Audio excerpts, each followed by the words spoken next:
President facing criticism for his foreign policy on several fronts. The controversy over releasing 5 Taliban commanders from Gitmo in exchange for Sergeant Bo Bergdahl isn't going away, as it seems to be consuming the national debate. And then we don't want to forget about this. There's Iran's nuclear program. U.S. officials are meeting in Geneva today and tomorrow with their Iranian counterparts, trying to hammer out a final deal by next month's deadline.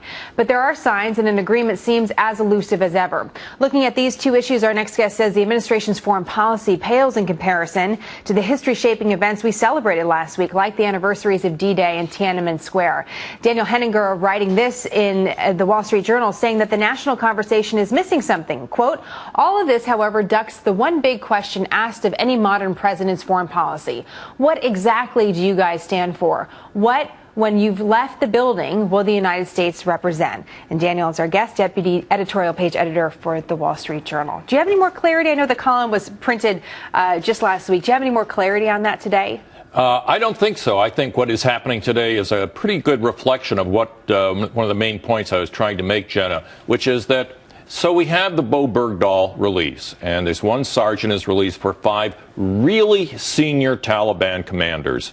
And from whether it's President Obama or Susan Rice or John Kerry in the last few days saying this was simply a humanitarian gesture to get this one fellow out. No one believes it. No one can bring themselves to believe, from Dianne Feinstein on down, that this was simply about one guy. There had to be something else going on. Similarly with, Hillary Clinton and Benghazi, she's having the hardest time making the world believe that it was simply what she says it was. And I think the problem, Jenna, is that the Obama foreign policy simply lacks clarity. There is no clear idea of what they are trying to achieve. The president has talked about his overall foreign policy many times before. In fact, our Ed Henry, during a press conference, said he was more interested in hitting singles and doubles rather than going out and hitting these home runs. So when you take a look at that and what the president says about taking each situation step by step, as he seems to be explaining, doesn't it fit? Well, he seems to be saying that there's a middle way, as he put it at West Point, between people who are in favor of war all the time or simply doing nothing.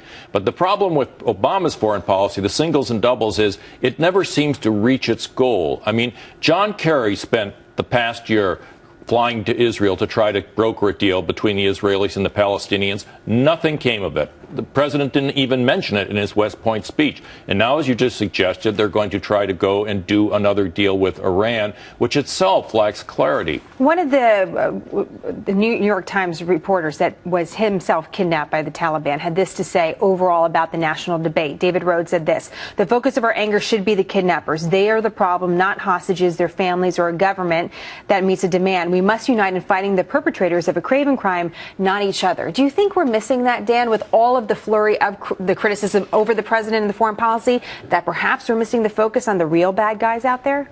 We are missing the focus, and that was kind of one of the points I was trying to get across in this column. We had those anniversaries last week, big ones.